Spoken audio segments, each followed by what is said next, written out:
So in the last lecture we have discussed about the optical microscope. तो optical microscope जो है आमतौर पे जो लाइट होती है आपकी, ठीक है, वो लाइट के उसके ऊपर काम करता है, ये principle of the light.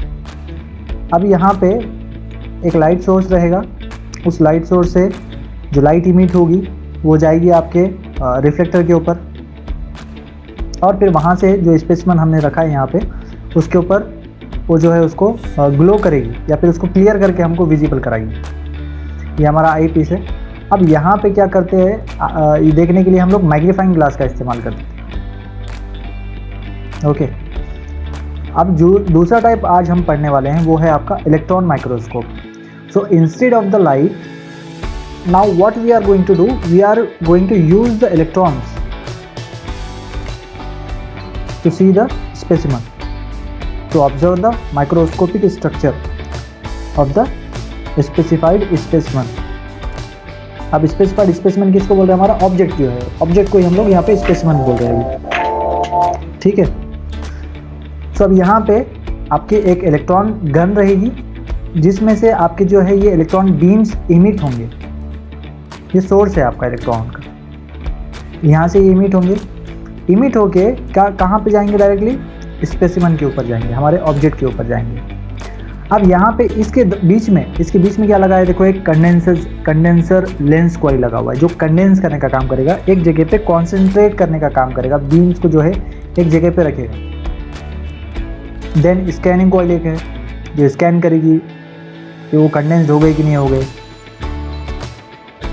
Then उसके बाद ऑब्जेक्टिव लेंस कॉइल एक लगा हुआ है यहाँ पे। अब यहाँ पे जो है हम लोग मैग्नीफाइंग ग्लास के बजाय क्या यूज़ करने वाले हैं, ऑब्जेक्टिव लेंस कॉइल का यूज़ करने वाले हैं, ठीक है।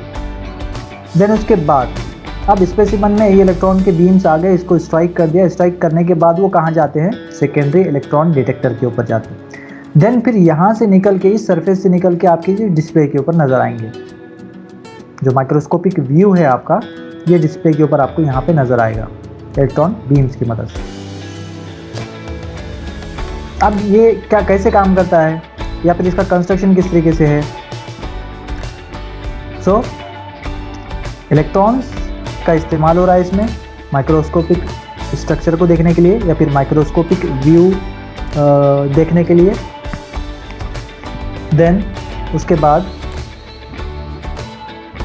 हम लोग क्या कर रहे हैं यहाँ पे, ऑप्टिकल में क्या कर रहे थे, लाइट बीम का इस्तेमाल करते हैं, बट इलेक्ट्रॉन माइक्रोस्कोप में क्या कर रहे हैं हम लोग, इलेक्ट्रॉन बीम का इस्तेमाल कर रहे हैं। अगर हम कंस्ट्रक्शन की बात करते हैं तो लगभग कंस्ट्रक्शन दोनों का सेम ही है।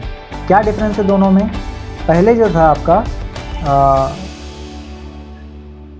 ऑप्टिकल माइक्रोस्कोप के अंदर लाइट बीम का यूज़ हो रहा था, ठीक है, और लाइट बीम के साथ साथ वहाँ पे लेंसेज का इस्तेमाल हो रहा था जिसको हम लोग मैग्नीफाइंग ग्लास बोल रहे थे, जिसको मैंने समझाने के लिए आपको कैमरास, DSLR कैमरास का भी एग्जांपल दिया था, जो फोकस होता है उसका ज़्यादा दूर तक अगर आपको या फिर ज़्यादा डीप अगर आपको उसको जूम करना है 10x, 20x, 50x, 100x, 1000x, तो उसके लिए क्या कर रहे थे, वहाँ पे लेंसेज का इस्तेमाल कर रहे। But in case of electron microscope, instead of lenses what we are going to use, we are going to use the coils. क्या यूज़ करने वाले हैं यहाँ पे, कॉइल्स का इस्तेमाल कर रहे हैं वाले। दूसरा क्या डिफरेंस है इस पे कि यहाँ पे ये जो है ना पूरा का पूरा सेटअप एक इनक्लोज्ड वैक्यूम के अंदर रहेगा, वैक्यूम में ये जो है रखा हुआ रहेगा या फिर वैक्यूम क्रिएट किया जाएगा माइक्रोस्कोप के अंदर, ठीक है। अब क्यों माइक्रोस्कोप के अंदर हम वैक्यूम क्रिएट करें, ताकि आपकी जो इलेक्ट्रॉन की बीम है वो कॉन्सेंट्रेटेड रहे, एक जगह पे जो है टारगेटेड रहे, इधर उधर जो है डाइवर्ट ना हो जाए वो। देन उसी के लिए यहाँ पे जो है हम कंडेंसिंग कॉइल का भी इस्तेमाल कर रहे हैं टू मेक इट कॉन्सेंट्रेटेड। जो हमारा जो टारगेट है, टारगेट पे ही हिट होना चाहिए। जो स्पेसिमन है हमारा, टारगेट क्या है यहाँ पे, स्पेसिमन है, तो स्पेसिमन के ऊपर ही जाके वो स्ट्राइक करनी चाहिए इलेक्ट्रॉन की बीम। तो उसको जो है एक जगह पे जमा रखने के लिए, कॉन्सेंट्रेट करने के लिए यहाँ पे हम कंडेंसिंग कॉइल का इस्तेमाल कर रहे हैं। कॉन्सेंट्रेट करना बोलो या कंडेंस करना बोलो, एक जगह पे जो है जमा के रखना, एक जगह पे जो है उसको मेंटेन करना। अब किस तरीके से काम करता है ये, so a stream of electrons is formed in high vacuum by the electron gun. तो अब यहाँ पे मैंने आपको जैसा बताया था कि ये सोर्स है आपका, इस सोर्स से क्या होगा, हमारे इलेक्ट्रॉन के बीम्स इमिट होंगे।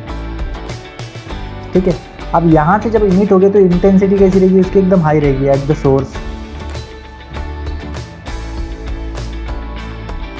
ओके, अब यहाँ पे जो है डिफरेंस बनाया जाएगा, positive terminal, negative terminal. Electron जो होते हैं, कौन से चार्ज होता है इलेक्ट्रॉन्स के ऊपर?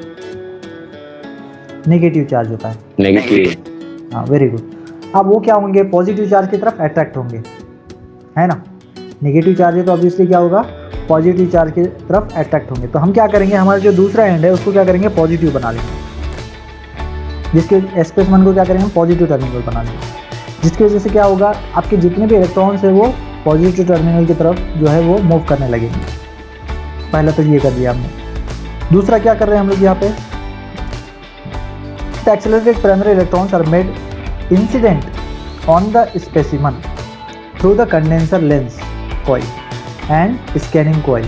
अब यहाँ पे कंडेंसर कॉइल और स्कैनिंग कॉइल, ये दोनों का क्या काम है, इससे पहले भी मैं आपको बता चुका हूँ कि ये दोनों का काम जो है उसको कंडेंस रखना है, फिर कॉन्सेंट्रेटेड रखना है, कि आपका जो लाइट सोर्स या इलेक्ट्रॉन सोर्स है, इलेक्ट्रॉन बीम का जो इलेक्ट्रॉन गन है, इलेक्ट्रॉन गन से निकल के आपके इलेक्ट्रॉन के जो बीम है वो डायरेक्टली स्पेसिमन के ऊपर ही स्ट्राइक करनी चाहिए। उस चीज़ को कंफर्म करने के लिए या उसको ही हम मेक श्योर करने के लिए क्या कर रहे हैं, यहाँ पे कंडेंसर कॉइल का और स्कैनिंग कॉइल का इस्तेमाल कर रहे हैं। Okay, in the detector this secondary electron converted into the electrical signal by a photo multiplier. अब यहाँ पे सेकेंडरी इलेक्ट्रॉन डिटेक्टर है ना, ये तो ये इलेक्ट्रॉन बीम्स को क्या कर रहे हैं हम लोग, फोटो मल्टीप्लायर के अंदर कन्वर्ट कर रहे हैं उसको। क्या कर रहे हैं उसको, फोटो मल्टीप्लायर। ये जो इलेक्ट्रिकल सिग्नल हमको आ रहे थे, इलेक्ट्रॉन बीम से मतलब क्या है, ये इलेक्ट्रिकल सिग्नल्स हैं, तो ये इलेक्ट्रिकल सिग्नल्स को क्या करना है, फोटो मल्टीप्लायर के अंदर कन्वर्ट करना है। वो काम कौन कर रहा है यहाँ पे, सेकेंडरी इलेक्ट्रॉन डिटेक्टर। ये जो कंपोनेंट आपको नजर आ रहा है उसका काम है। देन अब यहाँ से जो निकलेगा कहाँ जाएगा, सीधा सीधा वो डिस्प्ले के ऊपर जाएगा। अब डिस्प्ले पे जाने के बाद वहाँ पे क्या करते हैं, उसको एम्पलीफाई करके दिखाते हैं। एम्पलीफाई करने का मतलब क्या करना, बड़ा करना। एम्पलीफाई का क्या काम है, एनलार्ज करने का काम होता है, बड़ा करने का काम होता है।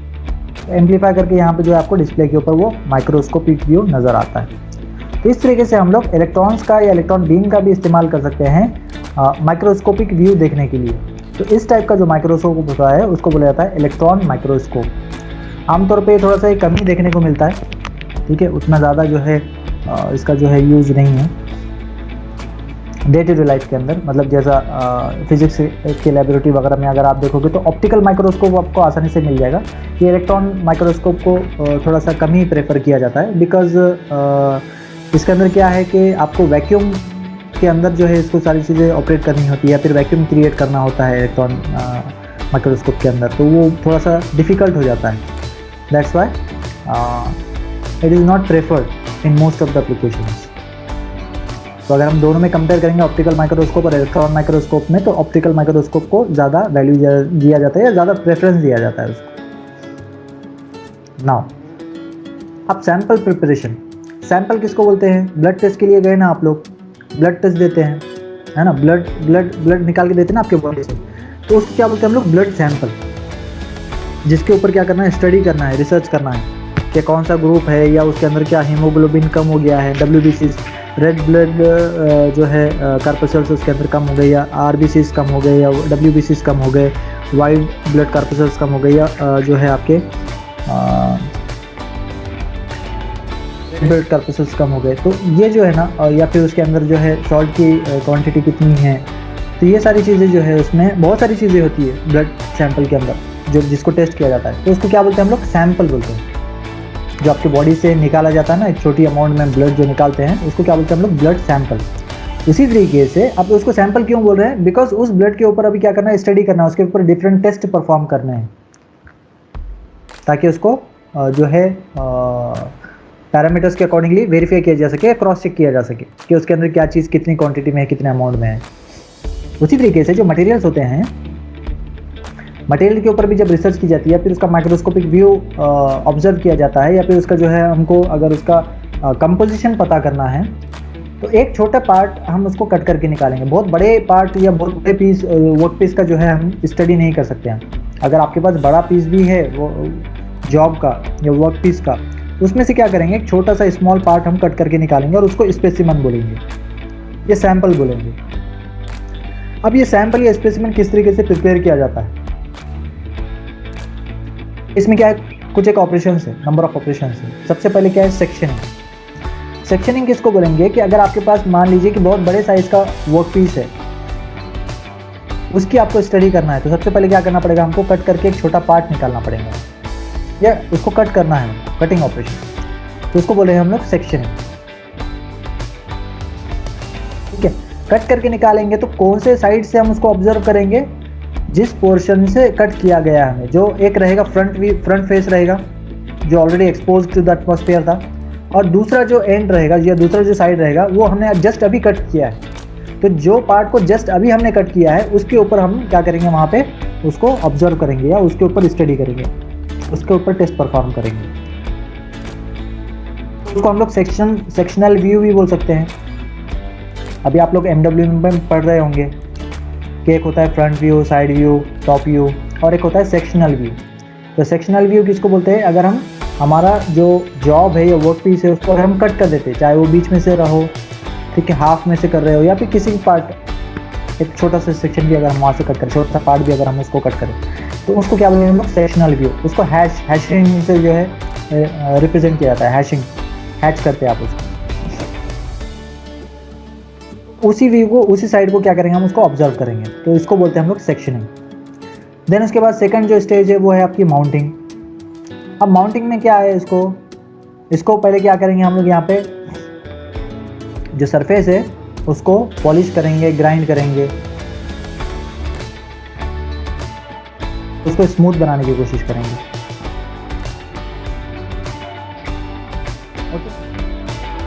ये माउंटिंग क्यों की जाती है, माउंटिंग करने का सबसे पहला जो रीज़न है कि आप उसको जो है इजीली एक जगह से दूसरी जगह उसको कैरी कर सको, हैंडल कर सको। ठीक है, और दूसरा जो रीज़न है इसका कि अभी जस्ट हमने उसको कट करके निकाला है, तो हो सकता है उसके जो कॉर्नर्स है, उसके जो एजेस हैं वो कैसे रहेंगे, शार्प रहेंगे, जो आपको हार्म कर सकते हैं, या जिसकी वजह से जो है हमको जो माइक्रोस्कोपिक व्यू है वो करेक्ट नज़र नहीं आएगा। सो उसके लिए हम क्या करेंगे, पहले उसके ऊपर ग्राइंडिंग कर लेंगे या पॉलिशिंग कर लेंगे, जिसकी वजह से उसका जो सरफेस है कम्प्लीटली फिनिश्ड हो जाएगा, स्मूथ हो जाएगा। फिर ये स्मूथ होने के बाद क्या करते हैं, यहाँ पर ऑब्जर्व करते हैं। अब ये जो माउंटिंग है ये दो टाइप्स की होती है, हॉट माउंटिंग और कोल्ड माउंटिंग। हॉट माउंटिंग किसको बोलेंगे, अगर यहाँ पे हम एलिवेटेड टेम्परेचर पे, हाई टेम्परेचर के ऊपर क्या करते हैं, इसको प्रेस करते हैं या प्रेशर अप्लाई करते हैं, तो इसको बोलेंगे हम लोग हॉट माउंटिंग। दूसरा होता है कोल्ड माउंटिंग। कोल्ड माउंटिंग में क्या होता है, जो आपका रूम टेम्परेचर है उस रूम टेम्परेचर के ऊपर ही अगर हम प्रेशर अप्लाई कर रहे हैं उसके ऊपर, कहलाएगा आपका कोल्ड माउंटिंग। अब माउंटिंग के एग्जांपल्स क्या क्या हैं, फेनोलिक्स, एपॉक्सीज, एलाय, पैथलेट्स, बेकलाइट्स एक्सेट्रा, ये जो है आपके हॉट माउंटिंग के एग्जांपल्स हैं। जैसे हमने देखा था जो पॉलीमर होता है, पॉलीमर के बेसिकली दो टाइप्स होते हैं। कौन से टाइप्स होते हैं, एक होता है थर्मोप्लास्टिक्स, दूसरा होता है थर्मोसेटिंग प्लास्टिक्स। तो उसी तरीके से यहाँ पे भी जो है थर्मोप्लास्टिक्स और थर्मोसेटिंग प्लास्टिक्स, यहाँ पे भी दो टाइप बताए गए हैं यहाँ पे, ये थर्मोसेटिंग प्लास्टिक्स है और ये थर्मोप्लास्टिक्स है। तो ये दोनों भी आपके हॉट माउंटिंग के अंदर ही आते हैं। कोल्ड माउंटिंग हो गया आपका, यहाँ पे जो है आपका रूम टेम्परेचर के ऊपर ही आपके प्रेशर अप्लाई किया जाता है। देन उसके बाद ग्राइंडिंग करते ताकि सरफेस वापस से और इसको स्मूथ किया जा सके। ठीक है, पॉलिशिंग, ताकि उसके ऊपर अगर कोई अनवांटेड पार्टिकल्स, अगर डस्ट पार्टिकल्स हैं उसके ऊपर, या फिर जो है रफ सरफेस है जो है आपको इनकरेक्ट या इनएक्यूरेट माइक्रोस्कोपिक व्यू दे सकते हैं, तो उसके लिए उसको रिमूव करने के लिए हम लोग क्या करेंगे, ग्राइंडिंग और पॉलिशिंग करेंगे। देन उसके बाद आता है नेक्स्ट पार्ट, वो इचिंग का है। अब इचिंग किसको बोलते हैं? ग्राइंडिंग और पॉलिशिंग तो आप लोगों को आमतौर पे पता ही है, ये डे टू डे लाइफ में हम बहुत सारी जगहों पे देखते हैं। आपके घर के अंदर जो किचन के टेबल वगैरह बनते हैं, जो ग्रेनाइट के स्टोन्स यूज़ करते हैं, ठीक है, उसके ऊपर क्या करते हैं, ग्राइंडिंग भी होती है, उसके ऊपर पॉलिशिंग भी होती है उसके ऊपर, ताकि उसको जो है कैसा बनाया जा सके, स्मूथ बनाया जा सके, और उसके जो एजेस है उसके ऊपर ग्राइंडिंग करके मोल्डिंग की जाती है ताकि वो आपको हार्म ना करें। तो सेम वैसी चीज़ें जो यहाँ स्पेसिमेन के ऊपर कर रहे हैं। अब नई जो चीज़ है वो है ईचिंग। अब ईचिंग किसको बोलते हैं? It's mechanical process. अब इस प्रोसेस की मदद से क्या किया जा सकता है कि जितना पोर्शन में हमको चाहिए उतने पोर्शन का सरफेस हम रफ बना सकते हैं, ठीक है। पहले क्या किया था हमने? रफ सरफेस को एकदम पॉलिश किया था, स्मूथ बनाया था। अभी क्या कर रहे हैं हम लोग? वापस जो है ग्राइंडिंग और पॉलिशिंग होने के बाद अगेन जो है ईचिंग ऑपरेशन परफॉर्म कर रहे हैं उसके ऊपर, ताकि उसके सरफेस को जो है रफ किया जा सके। अब ईचिंग की स्पेशलिटी ये है कि ईचिंग आप सिर्फ एक छोटे से एरिया के ऊपर भी कर सकते हो। ईचिंग का अगर हम एग्जांपल देखेंगे, सबसे बेस्ट एग्जांपल जिस तरीके से आपको पीसीबीज नज़र आते ना, ये सर्किट बोर्ड, जितने भी इलेक्ट्रॉनिक डिवाइसेज है, आपका रिमोट कंट्रोल हो गया, आपका मोबाइल हो गया आपका, ठीक है, या आपके कंप्यूटर के अंदर जो मदरबोर्ड लगी हुई है, या और भी बहुत सारी चीज़ें हैं जहाँ पे अगर हम पीसीबी का इस्तेमाल कर रहे हैं, सर्किट बोर्ड का अगर इस्तेमाल कर रहे हैं, तो उन सारी जगहों पे है जो ईचिंग का ऑपरेशन परफॉर्म किया जाता है। फिर वो जो सर्किट बोर्ड है वो ईचिंग ऑपरेशन की मदद से ही बनाए जाते हैं। क्या होता है, एक केमिकल इस्तेमाल करते हैं हम लोग, वो केमिकल क्या करता है, उस सरफेस पे रिएक्ट करता है। अब यहाँ पे क्या कर सकते हैं हम लोग, हमारे पास मान लीजिए एक शीट है, पूरी कंप्लीट शीट है बड़े साइज़ की, हमको सिर्फ जितने एरिया पे ही ईचिंग करवानी है उतने एरिया को ओपन छोड़ देंगे, बाकी सारे एरिया को कवर कर देंगे स्टिकर लगाकर या फिर कोई ऐसा एलिमेंट लगाकर। जो ईचेंट है हमारा, ईचेंट किसको बोलते हैं? जो केमिकल है जो ईचिंग का प्रोसेस परफॉर्म करता है, जो रिएक्ट करता है, रिएक्ट करके क्या करता है, सरफेस को रफ बना देता है। तो अगर आप लोगों ने देखा होगा ज्वेलरीज में या शॉपिंग मॉल्स में जो कुछ ग्लासेस होती है उसके अंदर ही डिज़ाइन बना हुआ होता है, फूल बने होते हैं, पत्ते बने हुए होते हैं, या कोई भी एक शेप बना हुआ होता है, उसके अंदर कुछ एक नाम भी लिखा हुआ होता है कभी कभार। तो ये जो है ईचिंग प्रोसेस की मदद से ही ग्लास के अंदर बनाया गया था, वो कांच के अंदर। सरफेस हमको चाहिए उतना ही सरफेस को ओपन छोड़ देंगे हम लोग, जहाँ पे जिसकी वजह से एजेंट उतने ही सरफेस के ऊपर रिएक्ट करेगा, और बाकी का जो सरफेस है उसको कवर कर देंगे हम लोग, ताकि एजेंट वहाँ पे रिएक्ट ना कर सके। अब कवर करने के लिए जो मटेरियल का इस्तेमाल कर रहे हैं, हमको ये चीज़ का ध्यान रखना पड़ेगा कि एजेंट उसके साथ इनर्ट रहे, नॉन रिएक्टिव रहे। किसको बोलते हैं? Agent is a chemical which is used for etching process, जो केमिकली रिएक्ट करता है सरफेस के साथ मटेरियल की, उसको हम लोग एजेंट बोलते हैं। टाइप्स ऑफ एजेंट, कितने टाइप्स के एजेंट होते हैं? अब जैसा हर मटेरियल के लिए मैंने जैसा बताया आपको कि केमिकल रिएक्शन यहाँ पे हो रही है, तो केमिकल प्रॉपर्टीज हमको चेक करनी पड़ेगी। आयरन स्टील के लिए अलग एजेंट लगेगा आपको, कॉपर ब्रास के लिए अलग एजेंट लगेगा, एल्यूमिनियम और एल्यूमिनियम अलॉयज़ के लिए अलग एजेंट लगेगा, स्टेनलेस स्टील के लिए अलग एजेंट लगेगा। क्यों अलग अलग एजेंट लग रहा है? क्योंकि मटेरियल चेंज हो गया, मटेरियल के प्रॉपर्टी चेंज हो गए, वो किसी के साथ रिएक्टिव रहेगा, किसी के साथ नहीं रहेगा, है ना। इसी वजह से जो है यहाँ पे अलग अलग एजेंट यूज़ होते हैं। अभी आयरन और स्टील में जो एजेंट यूज़ होता है उसको हम नीटाल बोलते हैं। कॉपर और ब्रास में जो एजेंट होता है उसको फेरिक क्लोराइड बोलते हैं। एल्यूमिनियम और एल्यूमिनियम अलॉयज़ के अंदर जो एजेंट इस्तेमाल होता है उसको केलर एच बोलते हैं। स्टेनलेस स्टील के अंदर जो एजेंट इस्तेमाल होता है उसको रेला रेजेंट बोलते हैं। So these are the some types of agents. अब उसी के साथ साथ यहाँ पे नीटाल के साथ साथ पिकराल भी यूज़ होता है आयरन और स्टील के केस में। ये कुछ एक टाइप्स है एजेंट्स के। और ईचिंग प्रोसेस जो है कम्प्लीटली आपको डिटेल में वीडियोज़ के अंदर बताया गया है। जो हमारे जो वीडियोज़ है ना, इसके अंदर सब्जेक्ट की जो वीडियोज़ है, उस वीडियोज़ के अंदर भी जो ईचिंग का पूरा प्रोसेस बताया गया है। पीसीबी जो सर्किट बोर्ड में जो अभी एग्जांपल दिया है मैंने आपको, वो सर्किट बोर्ड किस तरीके से बनता है उसका भी जो है कंप्लीट वीडियो यहाँ पे हमारे पास अवेलेबल है। So we were discussing about the types of microscopes, जिसमें से हमने ऑप्टिकल माइक्रोस्कोप और इलेक्ट्रॉन माइक्रोस्कोप के बारे में देख लिया था। और एक्सरे और सोनोग्राफी का जो है वो तो आमतौर पे आपको देखते ही हो, अगर कोई बोन वगैरह फ्रैक्चर हो जाता है हमारा, ठीक है, या पे हमारे जो है स्टमक में किसी किस्म की कोई डिफ़िकल्टी आती है, अपेंडिक्स वगैरह का अगर कोई डिफ़िकल्टी आती है तो सोनोग्राफी करते हैं हम लोग। तो ये जो है कॉमन है, एक्सरे मशीन और सोनोग्राफी मशीन जो है ये तो कॉमन है, आप लोगों ने देखी होगी। एक रे इमिट होती है और आपके बॉडी से पास होती है, तो आपका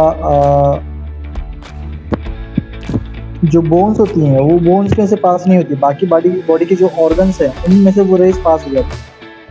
इस तरीके से हम अगर बोन में किसी टाइप का अगर कोई फ्रैक्चर वगैरह है तो एक्सरे की मदद से आप फाइंड आउट कर सकते हैं। ऑप्टिकल माइक्रोस्कोप और इलेक्ट्रॉन माइक्रोस्कोप हमने डिटेल में देखा था, उसकी फंक्शनिंग भी डिटेल में देखी थी, वो वीडियोस भी आप लोगों को देखने के लिए मैंने बोला था, तो वीडियोस देखे हैं क्या सब लोगों ने? ओके, तो यहाँ पे जो है हम लोग अलग अलग स्टेजेस के बारे में देख रहे थे कि किस तरीके से सैंपल प्रिपेयर किया जाता है। सैंपल किसको बोलते हैं? जो स्पेसिमन है हमारे पास, जो वर्कपीस है जिसको हम लोग माइक्रोस्कोप के नीचे रखकर ऑब्जर्व करने वाले हैं, उसको क्या बोलते हैं हम लोग? सैंपल बोलते हैं या स्पेसिमन बोलते हैं। ओके, इस तरीके से ब्लड का सैंपल हम लोग देते हैं, यूरिन का सैंपल हम लोग देते हैं उसके अलग अलग जो है टेस्टिंग करवाने के लिए। उसी तरीके से यहाँ पे भी जो मटेरियल होता है, मटेरियल की भी जो अलग अलग प्रॉपर्टीज हमको पता करनी अगर होती है तो उसका क्या करते हैं हम लोग? सबसे पहले सैंपल प्रिपेयर करते हैं। तो सैंपल प्रिपेयर करने के लिए देखे कुछ एक स्टेजेस है। तो सबसे पहला स्टेज क्या है? सेक्शनिंग। तो मैंने आपको इससे पहले वाले लेक्चर में भी बताया था कि आपका अगर वर्कपीस बहुत बड़े साइज़ का है तो उतने बड़े साइज़ का तो हमारे पास माइक्रोस्कोप अवेलेबल नहीं होता है। तो सबसे पहले हमको क्या काम करना होगा? सबसे पहले हमको काम करना होगा कि उस बड़े वाले वर्कपीस को छोटे पीस में कन्वर्ट करना पड़ेगा, उसको सेक्शन करना पड़ेगा, उसको कट डाउन करना पड़ेगा। देन उसके बाद माउंटिंग, ठीक है, और उसको क्या करेंगे हम लोग? उसकी माउंटिंग करेंगे, कैसे किस तरीके से वो होल्ड होने वाला है वो देखेंगे। अब यहाँ पे माउंटिंग करने के दो अलग अलग मेथड्स है, एक हॉट माउंटिंग होता है, एक कोल्ड माउंटिंग होता है। अब हॉट माउंटिंग और कोल्ड माउंटिंग में क्या डिफरेंस है? हॉट माउंटिंग मतलब जहाँ पे हम लोग टेम्परेचर रेज कर रहे हैं, ठीक है, एलिवेटेड टेम्परेचर पर, हाइयर टेम्परेचर के ऊपर अगर हम क्या कर रहे हैं? उसके ऊपर प्रेशर अप्लाई कर रहे हैं तो उसको क्या बोलेंगे हम लोग? Hot mounting. कोल्ड माउंटिंग किसको बोलेंगे? अगर हम प्रेशर अप्लाई कर रहे हैं विदाउट एलिवेटिंग और विदाउट रेजिंग द टेम्परेचर। किस टेम्परेचर पे हम अगर प्रेशर अप्लाई करेंगे? अगर रूम टेम्परेचर के ऊपर जो नॉर्मल है, नॉर्मल टेम्परेचर के ऊपर जो है अगर हम प्रेशर अप्लाई करते हैं तो उसको बोलेंगे हम लोग कोल्ड माउंटिंग। तो इस तरीके से जो है माउंटिंग की जाती है, प्रेशर अप्लाई किया जाता है ताकि आपका जो वर्क पीस है उसका जो एरिया है जिसको हमको ऑब्जर्व करना है थोड़ा सा वो इंक्रीज किया जा सके। और उसके जो एजेस हैं, शार्प एजेस जो अभी हमने कट डाउन करके निकाले थे, वो शार्प एजेस को भी क्या करना है हमको? कम करना है ताकि आपके हैंड को वो हार्मफुल ना रहे।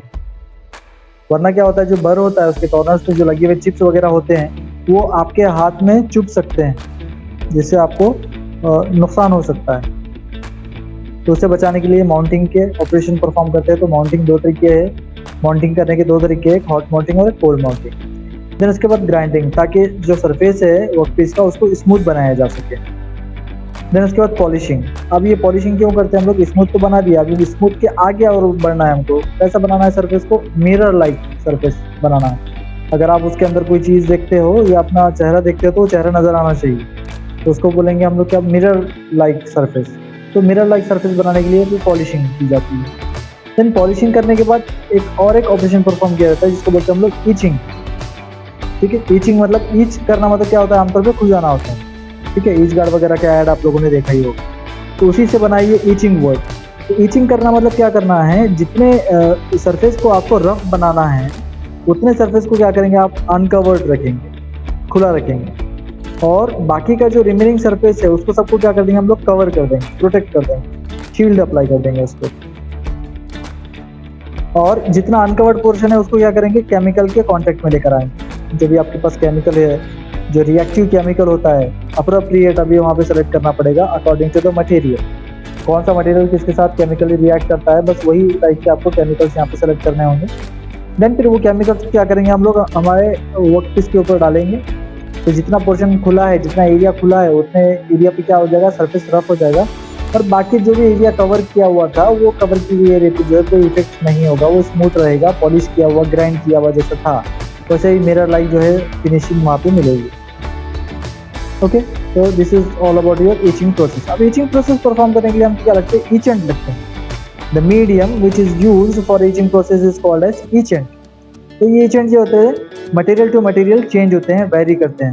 तो यहाँ पे कुछ एक एग्जांपल दिए हुए हैं टाइप्स ऑफ एजेंट्स के। आयरन एंड स्टील रहा तो किस टाइप का एजेंट हम लोग इस्तेमाल करेंगे, कॉपर एंड ब्रास रहा तो किस टाइप का एजेंट इस्तेमाल करेंगे, एल्यूमिनियम अलॉयज अगर रहेंगे तो किस टाइप का एजेंट इस्तेमाल करेंगे, स्टेनलेस स्टील है तो किस टाइप का एजेंट हम लोग इस्तेमाल करेंगे। उसके कुछ एक ऑप्शन यहाँ पे दिए गए।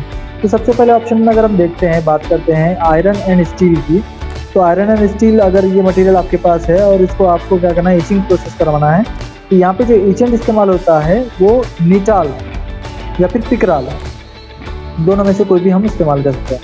कॉपर और ब्रास का आपका मटेरियल है, उसको आप इचिंग करवाना चाहते हो तो जो इचेंट यूज़ करना पड़ेगा आपको वो फेरिक क्लोराइड यूज़ करना पड़ेगा एज एन इचेंट। फिर उसके बाद एल्यूमिनियम एंड एल्यूमिनियम अलॉयज, अगर आपके पास मटेरियल है, अगर आप चाहते हो कि ये मटेरियल के ऊपर या इस कंपोनेंट के ऊपर जो है इचिंग का ऑपरेशन परफॉर्म करना है, तो उसके लिए आपको क्या करना पड़ेगा, नाइट्रिक एसिड का इस्तेमाल करना पड़ेगा। वही अगर आपके पास स्टेनलेस स्टील का मटेरियल है और आप चाहते हो कि उसके ऊपर इचिंग का प्रोसेस परफॉर्म करना है, तो उसके लिए क्या यूज़ करना पड़ेगा आपको, वेलाज रिएजेंट यूज़ करना पड़ेगा।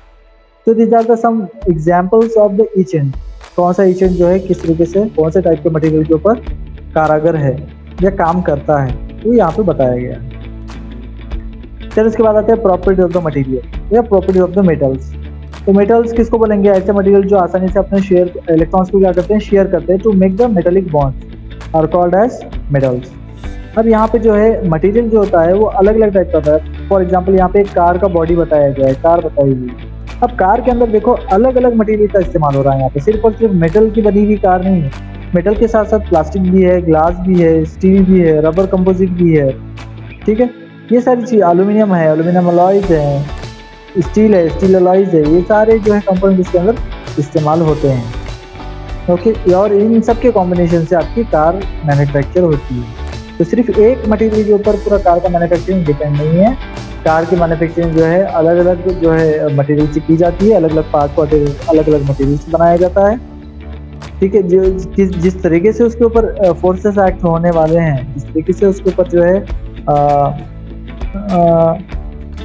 एनवायरमेंटल इफेक्ट्स बोलो या फिर जो भी फोर्सेस एक्ट होने वाले या प्रेशर अप्लाई होने वाला है, उसके हिसाब से हम क्या करेंगे, यहाँ पे मटेरियल का सिलेक्शन करेंगे। तो फॉर एग्जांपल अगर हम देखते हैं बम्पर की बात करते हैं, तो ये ब्लैक कलर का जो पोर्शन आपको नजर आ रहा है, यस, अगर आप यहाँ पर बम्पर का एग्जांपल देखते हैं तो बम्पर का जो मटेरियल है वो कौन सा है, प्लास्टिक का या पॉलीमर का मटेरियल। क्यों पॉलीमर का मटेरियल हम यहाँ पे इस्तेमाल कर रहे हैं, बिकॉज इन केस अगर आपका कार का एक्सीडेंट होता है, डैश अगर होती है, कार किसी से टकराती है, तो सबसे पहले जो कांटेक्ट में आएगा पोर्शन में एरिया जो कांटेक्ट में आएगा वो रहेगा आपका बम्पर, चाहे वो फ्रंट वाला रहो या रियर वाला रहो, फ्रंट साइड का रहो या फिर रियर साइड का। तो सबसे पहले जो कांटेक्ट में आएगा जो पार्ट या जो कंपोनेंट आपकी कार का, वो रहेगा बम्पर।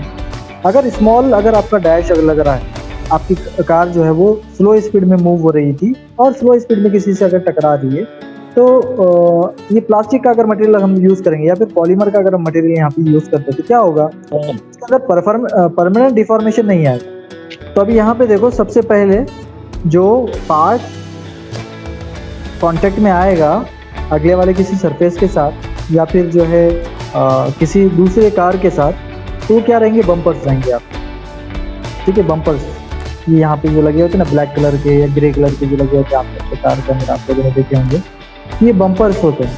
ये बम्पर्स को क्या करते हैं, पॉलीमर से बनाते हैं, पॉलीमरिक मटेरियल से बनाते हैं। क्यों पॉलीमरिक मटेरियल से बनाते हैं, इन केस अगर आपका जो क्रैश हो रहा है या फिर एक्सीडेंट हो रहा है, अगर वो स्लो स्पीड में अगर आपकी कार मूव हो रही है और स्लो स्पीड में ही किसी चीज़ से, किसी ऑब्जेक्ट से या किसी ऑब्स्टैकल से वो टकरा रही है, तो टकराने के बाद आपका जो बम्पर रहेगा उसके अंदर डिफॉर्मेशन आएगा, ऑब्वियसली चेंज होगा, उसका शेप साइज वगैरह चेंज होगा, उसका स्ट्रक्चर चेंज रहेगा। Then after removal of the force, the bumper will get back into the original position or previous position or previous shape. क्या करेगा वो बम्पर, पॉलीमेरिक मटेरियल का बना हुआ रहने की वजह से जैसे ही फोर्स वो हट जाएगी, तो वापस से अपना ओरिजिनल शेप, साइज और स्ट्रक्चर जो था उसको रीगेन करने की कोशिश करेगी। इसलिए आपको अगर छोटे स्मॉल स्पीड में अगर आपकी कार का एक्सीडेंट होता है, तो उस केस में बम्पर चेंज करवाने की ज़रूरत आमतौर पे नहीं पड़ती है। उसका मेन रीज़न यही है कि वो जो बनाया गया है मटेरियल से, वो पॉलीमरिक मटेरियल से बनाया गया है और उसके अंदर जो प्रॉपर्टी है वो कौन सी, इलास्टिक प्रॉपर्टी है। कौन सी property, elastic property. The body will get change into its original shape and structure after removal of the force. This property of the material is called as elasticity. तो अब ये elasticity उसके अंदर होती है, ठीक है। और इसी वजह से जो है आपके यहाँ पॉलीमर्स इस्तेमाल किए जाते हैं। देन उसके बाद अगर हम टायर्स की बात करते हैं तो टायर्स रबर कंपोजिट के बने हुए होते हैं, तो रबर भी रहेगा उसके अंदर। और कंपोजिट क्यों बोल रहे हैं, क्योंकि उसके अंदर मेटल की एक मेश भी रहेगी, मेटल की जाली भी रहेगी, ताकि टायर की लाइफ को इंक्रीज किया जा सके, इसलिए वो क्या हो गया आपका, रबर कंपोजिट हो गया। फिर उसके बाद अगर हम विंडशील्ड की बात करेंगे तो विंडशील्ड जो बनी हुई थी वो ग्लास की बनी हुई थी या फिर फाइबर की बनी हुई थी, वो ट्रांसपेरेंट फाइबर। आमतौर पे जो प्रेफर किया जाता है वो ग्लास को ही प्रेफर किया जाता है विंडशील्ड बनाने के लिए। देन उसके बाद अगर हम कार की बॉडी की बात करते हैं तो पूरा का पूरा जो बॉडी है या फ्रेम है वो आपको स्टील का बना हुआ मिलेगा, ठीक है। इस तरीके से अलग अलग पार्ट्स अलग अलग मटेरियल के बने हुए हो सकते हैं एक कार के अंदर, and in a single car only. तो कार बनाने वाली जितनी भी कंपनियां रहेंगे वो क्या करते हैं, मल्टीपल मटेरियल्स का यहाँ पे यूटिलाइजेशन करते हैं टू मैन्युफैक्चर और to assemble a single car, ठीक है। अब यहाँ पे किस टाइप के मटेरियल का इस्तेमाल करना है वो उसके प्रॉपर्टीज के ऊपर डिपेंड करता है। देन आप किस एप्लीकेशन में या किस जगह पर उस कंपोनेंट के वो प्रोडक्ट को इस्तेमाल करने वाले उसके ऊपर भी डिपेंड करता है। तो this is how the properties of the material or properties of the metal plays an important role. Then उसके बाद अगर हम देखते हैं किन किन कौन सी प्रॉपर्टीज जो मेजर प्रॉपर्टीज है मटेरियल या मेटल की, वो फिजिकल प्रॉपर्टी होती है, mechanical property, electrical property, chemical property and thermal property. तो we had already discussed about all this properties in the previous lectures, तो मुझे नहीं लगता कि इसको वापस से अभी हमको और रिपीट करने की जरूरत है। तो जो कुछ एक चीज़ अगर छूट गई होंगी तो हम उसको देख लेते हैं। तो डेंसिटी हमने पहले ही देख लिया, मेल्टिंग पॉइंट टेम्परेचर भी पहले ही देख लिया, स्पेसिफिक हीट के बारे में पहले ही देख लिया, थर्मल एक्सपांशन के बारे में पहले देख लिया, थर्मल कंडक्टिविटी के बारे में पहले देख लिया। तो अभी स्पेसिफिक हीट किसको बोलेंगे, यहाँ पे देखो, the amount of heat required to raise the temperature of a material by 1 degree centigrade. अब एक मटेरियल है आपके पास, आप चाहते हो कि उस मटेरियल का जो टेम्परेचर है वो अभी कौन से टेम्परेचर पे रहेगा मटेरियल, ऑब्वियसली वो रहेगा रूम टेम्परेचर के ऊपर। रूम एयर का जितना टेम्परेचर रहेगा सेम टेम्परेचर आपके कंपोनेंट का भी रहेगा या ऑब्जेक्ट का भी रहेगा, जो वर्कपीस का भी रहेगा। अगर आप चाहते हो कि उस ऑब्जेक्ट का या उस वर्कपीस का टेम्परेचर 1 डिग्री सेंटीग्रेड से बढ़ाना है, ये इंक्रीज करना है, तो उसको क्या करना पड़ेगा, कुछ एक अमाउंट में हीट सप्लाई करनी पड़ेगी, एनर्जी सप्लाई करनी पड़ेगी। अब एनर्जी जो रहेगी कौन से फॉर्म में रहेगी, हीट के फॉर्म में रहेगी। तो कितने अमाउंट में आप हीट प्रोवाइड कर रहे हैं, ठीक है, कितने अमाउंट में आप हीट प्रोवाइड कर सक रहे हैं। तो increase the temperature of the workpiece by 1 degree centigrade. Then आते हैं मैकेनिकल प्रॉपर्टीज के ऊपर। तो बहुत सारे मैकेनिकल प्रॉपर्टीज भी हम लोगों ने पिछले लेक्चर में देखे थे, ठीक है। इसमें से अगर कुछ छूट गया रहेगा तो हम इसको देख लेंगे वापस। तो stress, strain, strength, stiffness, hardness, toughness, elasticity, ductility, malleability, brittleness, fatigue, creep, plasticity. So these are the 13 mechanical properties of the material और मेटल। एक किसी भी मेटल में इस तरीके के 13 अलग अलग जो है प्रॉपर्टीज, मैकेनिकल प्रॉपर्टीज हो सकते हैं, जिनकी जो रेंज है वो वेरी कर सकती है, अलग अलग रह सकती है मटेरियल टू मटेरियल। स्ट्रेन किसको बोला जाता है, what is strain? So strain is measured as the deformation caused per unit length in the direction of force applied. Strain is divided into two types, elastic and plastic. Okay, some materials such as rubber return to their original shape after the force is applied on them is removed. This property of the material is called as elastic strain. Plastic strain result in the permanent deformation. अब अगर इसको समझना आप चाहते हो तो हमको वही पहले जो मैंने आपको बताया था वैसा वाला एग्जाम्पल देखना पड़ेगा। फिर से मैं एक मरतबा आपको बताता हूँ कि स्ट्रेन को कैसे हम लोग डिफाइन कर सकते हैं। ओके, तो आपके पास क्या है, ये इस तरीके का जो है आपके पास मान लीजिए कि एक बार है, सिलेंड्रिकल बार है समझ लीजिए। इस सिलेंड्रिकल बार को हम लोग क्या कर रहे हैं, स्ट्रेच कर रहे हैं।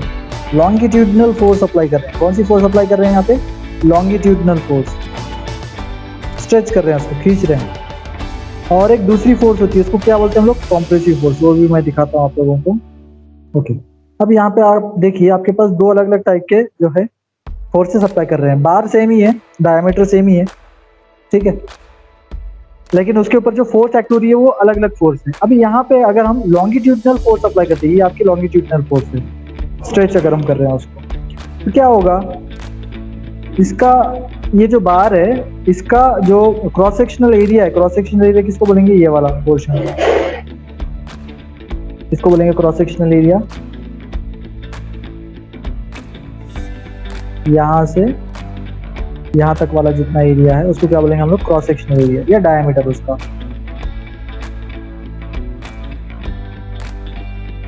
वो क्या होगा? रिड्यूस होगा। देन आपकी जो लेंथ है, ये यहाँ से यहाँ तक की, ये नीचे जो हॉरिजॉन्टल लाइन से मैं बता रहा हूँ आप, ये आपकी लेंथ क्या होगी? वहाँ पे इंक्रीज होगी। इंक्रीज होगी, वेरी गुड। और क्रॉस सेक्शनल एरिया क्या होगा? वहाँ पे डिक्रीज होगा, डिक्रीज। ठीक है। कौन सी दो टाइप हो सकते हैं? एक हो सकता है परमानेंट वाला डिफॉर्मेशन, और एक हो सकता है टेम्पररी वाला डिफॉर्मेशन। अभी ये दो टाइप के तो फोर्सेस हैं हमारे पास, दो टाइप के फोर्सेस हम लगा सकते हैं। एक या तो लॉन्गिट्यूडनल, ये जो फोर्स है ऊपर जो नजर आ रही है आपको, ये लॉन्गिट्यूडनल फोर्स है। नीचे जो नजर आ रही है वो कॉम्प्रेसिव फोर्स। दोनों फोर्सेस जब अप्लाई करेंगे तो ऑब्वियसली इसके जो है शेप, साइज और स्ट्रक्चर के अंदर चेंजेस आएंगे। पहले वाले कंडीशन में क्या होगा? उसका क्रॉस सेक्शनल एरिया रिड्यूस होगा और लेंथ इंक्रीज होगी। दूसरे वाले केस में क्या होगा? क्रॉस सेक्शनल एरिया इंक्रीज होगा और लेंथ रिड्यूस होगी, ठीक है। अगर हम स्ट्रेच करते हैं उसको, ठीक है, लॉन्गिट्यूडनल फोर्स अगर अप्लाई करते हैं तो क्या होगा? क्रॉस सेक्शनल एरिया उसका कम होते जाएगा और लेंथ इंक्रीज होती जाएगी। इन शॉर्ट आपका जो बार है उसका शेप कुछ इस तरीके से हो जाएगा।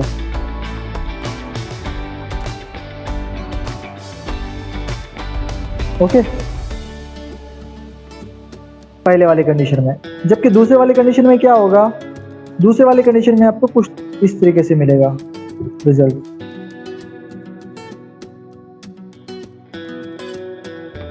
लॉन्गिट्यूडनल फोर्स लगाएंगे तो यहाँ पे लेंथ चेंज होगी, उसकी लेंथ इंक्रीज होगी। कॉम्प्रेसिव फोर्स लगाएंगे तो अगेन यहाँ पे भी लेंथ चेंज होगी, लेकिन यहाँ पे लेंथ डिक्रीज होगी। अब यहाँ पे नोटिस करने वाली बात क्या है कि ये जो चेंजेस हो रहे हैं ये दो टाइप्स के हो सकते हैं। उसी के हिसाब से जो स्ट्रेंथ होते हैं वो दो टाइप्स के होते हैं, एक परमानेंट और एक टेम्पररी। परमानेंट मतलब क्या है? अब ये जो फोर्स है, ये एरो मार्क क्या रिप्रेजेंट कर रहे हैं? फोर्स को रिप्रेजेंट कर रहे हैं ना। अगर मान लीजिए हम ये फोर्स निकाल देते हैं और जब फोर्स अप्लाई किया था तो ये वाला ये वाले फॉर्म में आ गया था, ये इस वाले स्ट्रक्चर में वो आ गया था। But after removing the force, if it is regaining its original shape, size and structure, so this kind of force is called as temporary force, ठीक है। और इलास्टिक स्ट्रेन क्या बोलेंगे उसको? इलास्टिक स्ट्रेन, जिसके अंदर जो चेंजेस हो रहे हैं वो टेम्पररी बेस्ड है, वो फोर्स तक ही है। मतलब जितनी देर तक हम उसको फोर्स लगाएंगे उतनी देर के लिए ही सिर्फ जो है उसका shape, size and structure change होगा। When we will remove the force, it will again regain its original shape, size and structure, जो कि ये ग्रे कलर से रिप्रेजेंट किया है। सर इसी को इलास्टिसिटी कहेंगे? इसी को इलास्टिसिटी नहीं करेंगे, इसको कहेंगे इलास्टिक स्ट्रेन, और इलास्टिसिटी भी इसको ही बोल सकते हैं हम लोग, समझने के लिए बोल सकते हैं आप। बट यहाँ पे इलास्टिसिटी में जो टाइप के फोर्स हम अप्लाई करते हैं वो किसी भी टाइप की हो सकती है। अब स्ट्रेस में जो हम बात कर रहे हैं सिर्फ दो टाइप के फोर्स की बात करें, लॉन्गिट्यूडनल और कॉम्प्रेसिव। तो हम थोड़ा सा लिमिटेड हो गए। इलास्टिसिटी क्या हो गई?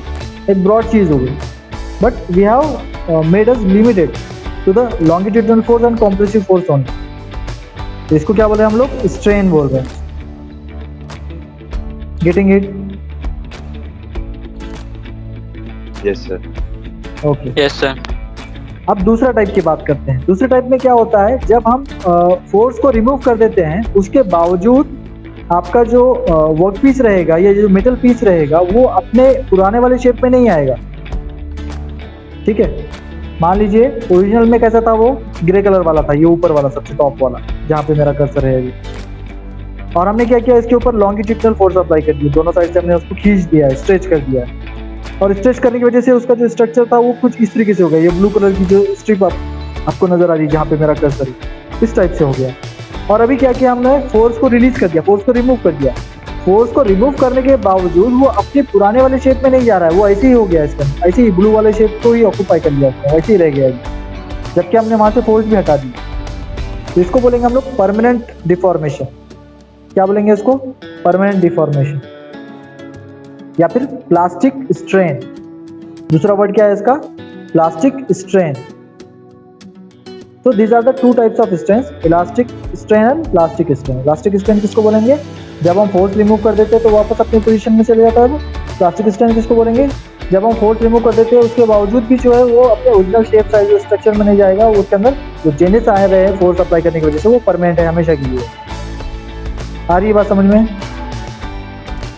Yes, sir. ओके। Yes. तो अभी हम आगे बढ़ेंगे और देखेंगे अभी स्ट्रेस के बारे में। Now what is stress? When an external load is applied to a material, the material resists deforming effect. This interatomic force F per unit cross-sectional area A of a material is referred as stress. अभी क्या होता है, जब भी हम किसी body के ऊपर एक्सटर्नल फोर्स अप्लाई करते हैं तो एक लिमिट तक वो बॉडी क्या करती है, उसको रोकने की कोशिश करती है, उसके जो इफेक्ट्स आते हैं उसको रोकने की कोशिश करती है। फॉर एग्जाम्पल मान लीजिए आपके पास क्या है, एक प्लास्टिक का पेन है, एक पेन है, बॉल पेन। तो अगर आप उसके ऊपर फोर्स अप्लाई करते हैं तो क्या होता है, एक सर्टेन अमाउंट तक आप फोर्स लगाते हो, उसके बावजूद उसके शेप साइज और स्ट्रक्चर में कोई चेंज नहीं आता है। और अगर आप अमाउंट ऑफ फोर्स और मैग्नीट्यूड ऑफ फोर्स इंक्रीज करते जाते हो तो एक टाइम ऐसा आएगा कि उसके अंदर जो है ना चेंजेस, उसके स्ट्रक्चर में चेंजेस, उसकी शेप के अंदर चेंजेस होने नजर आएंगे आपको। तो जिस पॉइंट तक वो रेजिस्ट कर सक रहा था, जितने मैग्नीट्यूड की फोर्स हमने लगाई थी और लगाने के बावजूद उसके अंदर, उसके स्ट्रक्चर के अंदर, उसके शेप के अंदर कोई चेंजेस या कोई वेरिएशन नहीं आ रहे थे, उस लास्ट लिमिट को हम लोग क्या बोलेंगे? स्ट्रेस बोलेंगे। इन शॉर्ट, जब भी हम किसी भी बॉडी के ऊपर एक्सटर्नल फोर्स अप्लाई करते हैं तो वो जो बॉडी है उसके अंदर एक इंटरनल फोर्स अपनी जो होती है वो क्या करती है, उस फोर्स की वजह से जो चेंजेस उसके बॉडी के अंदर होने वाले थे उसको रेजिस्ट करती है। तो उस फोर्स को बोला जाता है स्ट्रेस। क्या बोलते हैं उसको? स्ट्रेस। Stress. स्ट्रेट नहीं, स्ट्रेस। Yes, sir. Stress. हाँ, वेरी गुड। अब इसको जो है रिप्रेजेंट करने के लिए हम लोग सिग्मा का एक सिंबल है, सिग्मा, उससे हम इसको रिप्रेजेंट कर सकते हैं। ये सिग्मा यहाँ पे।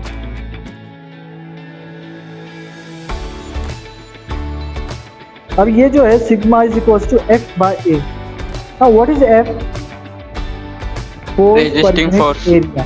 हाँ, resistive force per unit area divided by, now what is A? Cross sectional area. कितने क्रॉस सेक्शनल एरिया के ऊपर हम फोर्स अप्लाई कर रहे थे। एफ हो गया उसका मैग्नीट्यूड, ए हो गया उसका एरिया। तो sigma is equal to F by A, ये याद रखना है। देन अगेन इसके अंदर भी अगर हम स्ट्रेस के अंदर भी बात करते हैं तो स्ट्रेस भी जो है 4 अलग अलग टाइप्स का होता है। There are 4 different types of stresses. Tensile stress is there, compressive stress is there, shear stress is there and bending stress is there. Again tensile strain जो है इसको ही हम लोग बोलेंगे टेंसाइल स्ट्रेन, लॉन्गिट्यूडनल फोर्स जहाँ पे अप्लाई कर रहे हैं टेंसाइल हो गई। ये हो गया आपकी कॉम्प्रेसिव, ठीक है। देन उसके बाद अगर हम शेयरिंग स्ट्रेस की बात करेंगे तो 2 प्लेट्स का हमको एग्जांपल देखना पड़ेगा। कट डाउन जो करेंगे हम उसको। बेंडिंग स्ट्रेस फोल्ड करते हैं हम लोग उसको।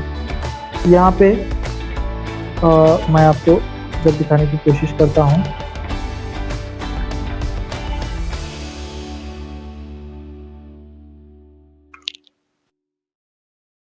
इमेज की मदद से देखो, ये दिख रहा है, दो सरफेसेस है, दोनों के ऊपर क्या करें हम, अलग अलग डायरेक्शन में फोर्स लगा रहे हैं।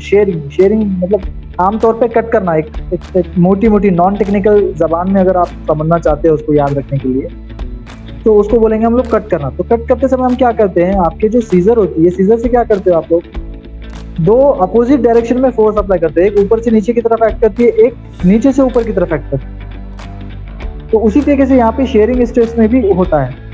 एक अगर ऊपर से एक्ट करिए तो एक नीचे से एक्ट करेगी, एक लेफ्ट से राइट की तरफ एक्ट करिए तो एक राइट से लेफ्ट की तरफ एक्ट करेगी। तो इन शॉर्ट उसके अंदर क्या होगा, अपोजिट डायरेक्शन में जो है फोर्स एक्ट होगी।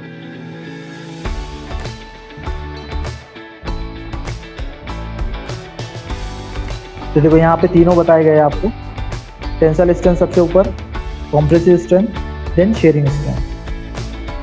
ठीक है, यहाँ पे जो है अलग अलग डायरेक्शन में अगर हम फोर्स अप्लाई करते हैं, अलग अलग फोर्स, तो इसके वजह से जो स्ट्रेस प्रोड्यूस होता है उसको शेयरिंग स्ट्रेस कहा जाता है। देन उसके बाद बेंडिंग स्ट्रेस। बेंडिंग स्ट्रेस किसको बोलेंगे, बेंडिंग तो सबको पता ही है किसको बोलते हैं। एक बार है आप बेंड करना चाह रहे हो उसको, किस तरीके से बेंड होगी वो,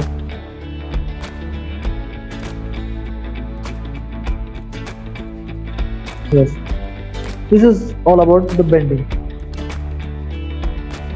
तब यहाँ पे देखो क्या हो रहा है, बेंड कर रहे हैं हम लोग, उसको बेंड कर रहे हैं, बेंडिंग हो रही है। स्ट्रेट बार थी, स्ट्रेट बार को क्या कर रहे हैं हम लोग, दोनों एंड से सपोर्ट लगाकर बीच में क्या कर रहे हैं, उसको हैंग कर दिया हमने, बीच में कोई सपोर्ट नहीं दिया और उसको बेंड करने की कोशिश करते। तो ये हो गया आपका bending stress.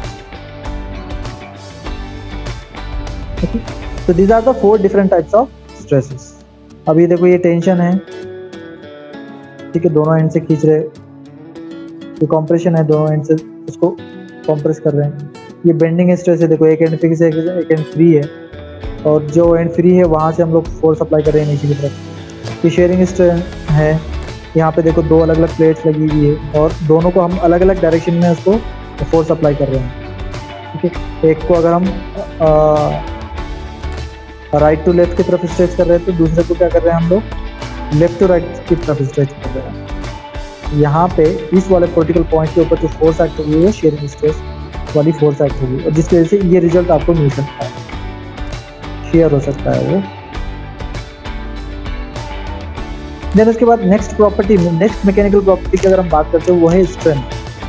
So strength of a material is the ability to withstand the extreme external force applied on it during a test or when it is in use। मिलता जुलता ही है, जो अभी हमने स्ट्रेस के बारे में देखा उससे मिलता जुलता ही है।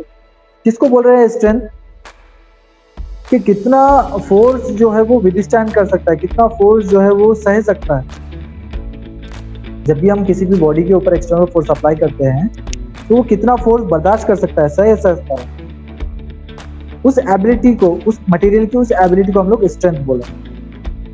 तो जितनी ज्यादा किसी भी मटेरियल के अंदर अगर हार्डनेस होती है उतना ज्यादा उसके अंदर सहन शक्ति होती है। हार्डनेस जितनी कम रहेगी उतनी सहन शक्ति उसकी कम रहेगी। ओके, तो इसका मतलब क्या है कि जिसके अंदर हार्डनेस है उसके अंदर स्ट्रेंथ भी है, और जिसके अंदर हार्डनेस नहीं है उसके अंदर स्ट्रेंथ भी नहीं है। तो मुझे आप बताइए कि कॉपर के अंदर स्ट्रेंथ कम रहेगी या ज़्यादा रहेगी? कॉपर की जो स्ट्रेंथ है वो कम रहेगी और स्टील की स्ट्रेंथ ज़्यादा रहेगी। क्यों कॉपर की स्ट्रेंथ कम रहेगी? बिकॉज कॉपर एक सॉफ्ट और डक्टाइल मटेरियल है, उसके अंदर जो हार्डनेस होती है वो कम होती है, और हार्डनेस कम होने की वजह से उसकी स्ट्रेंथ भी ऑब्वियसली कम होती है, वो ज़्यादा फोर्स को विदस्टैंड नहीं कर सकता है। तो इससे पहले भी हम लोगों ने डिस्कस किया था, अगर आपके पास जो है 5 mm की कॉपर की एक रॉड है और 5 mm की स्टील की एक रॉड है, तो 5 mm की कॉपर की रॉड को आप आसानी से बेंड कर सकते हो। वही स्टील की जो 5 mm की रॉड रहेगी, 5 mm डायमीटर वाली जो रॉड रहेगी, उसको बेंड करना मुश्किल जाएगा, आपको ज़्यादा फोर्स लगानी पड़ेगी, ज़्यादा एफर्ट्स लगाने पड़ेंगे। Why? Because steel possesses the good mechanical strength, whereas copper does not possesses the good mechanical strength. In short, we can conclude that copper is a soft and ductile material, whereas steel is a hard and brittle material. Okay?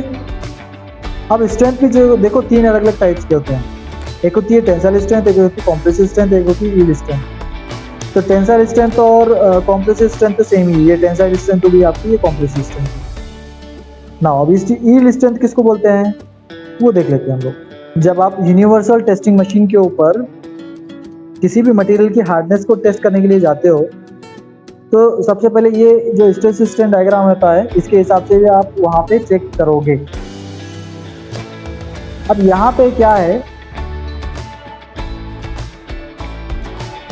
जो horizontal axis है वो strain को represent कर रहा है, और जो vertical axis है वो स्ट्रेस को रिप्रेजेंट कर रहा है। तो एक पॉइंट तक stress is directly proportional to the strain. जितना स्ट्रेस में चेंज हो रहा है उतना ही स्ट्रेन में भी चेंज होगा। तो ये जहां तक पॉइंट आता है, ये पॉइंट जहां तक ये स्ट्रेट लाइन जा रही है, उसको बोलते हैं हम लोग Hooke's law, where stress is directly proportional to the strain. और जैसे ही जो है आपके इस लिमिट के आगे जाने की कोशिश करेगा, तब क्या होगा, वहां पे यील्डिंग होगी। यील्डिंग होगी मतलब क्या होगा, उसका शेप चेंज होना स्टार्ट होगा, उसके अंदर डिफॉर्मेशन आना स्टार्ट होगा, वो बेंड हो सकता है, ठीक है, बेंडिंग या वेरिएशन उसके अंदर आना चालू हो जाए, उसके स्ट्रक्चर में, उसके शेप में वेरिएशन आना चालू हो जाए। तो इस पॉइंट को बोलते हैं हम लोग यील्ड पॉइंट। और स्ट्रेंथ में अगर देखेंगे तो इसको बोला जाता है यील्ड स्ट्रेंथ। कितनी अमाउंट में आप फोर्स लगा रहे हो, कितने अमाउंट में फोर्स लगाओगे, तो उसके बाद जाके कहीं जो है इसके शेप, साइज या स्ट्रक्चर में चेंजेस आना स्टार्ट हो रहे हैं। उस पॉइंट को हम लोग यील्ड पॉइंट या फिर यील्ड या उस स्ट्रेंथ को यील्ड स्ट्रेंथ के तौर पे जानते हैं।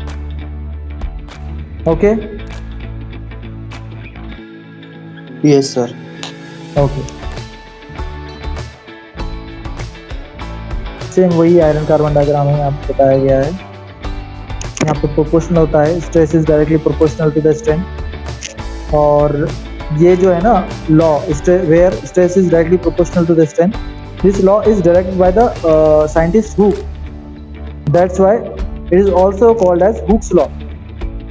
Hooks law states that stress is always directly proportional to the strain. तो यहाँ तक वही हो रहा है, पॉइंट 1 तक प्रोपोर्शनल है। फिर पॉइंट 2 से क्या हो रहा है, यहाँ पे उसमें डेविएशंस आना स्टार्ट हो रहे हैं या चेंजेस आना स्टार्ट हो रहे हैं। इस पॉइंट को, पॉइंट नंबर 2 क्या बोलेंगे हम लोग, इलास्टिक लिमिट।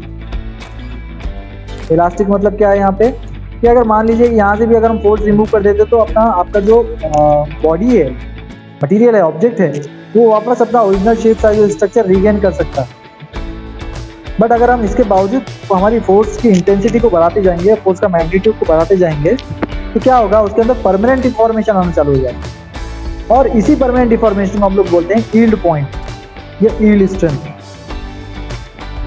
ओके, इस पॉइंट के बाद क्या होगा, आप फोर्स रिमूव कर देते हो, उसके बावजूद आपका जो प्रोडक्ट है, आपका जो वर्क पीस है, वो अपने पुराने वाले शेप, साइज और स्ट्रक्चर में नहीं जाएगा। उसके अंदर जो डिफॉर्मेशन आ जाएंगे वो परमानेंट रहेंगे।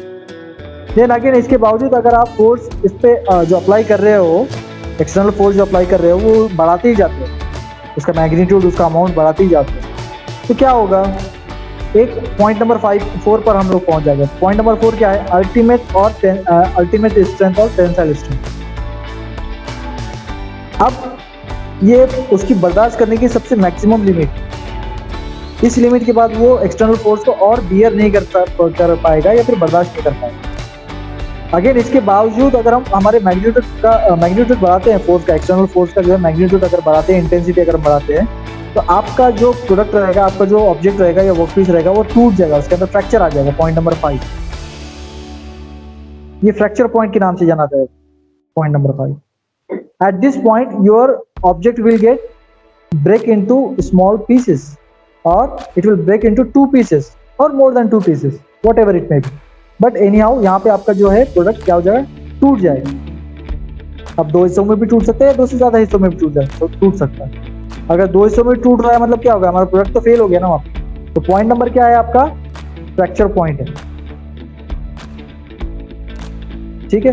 तो this is how we can calculate the stress, the relation between stress and strain with the help of this graph, and this graph is known as stress strain diagram.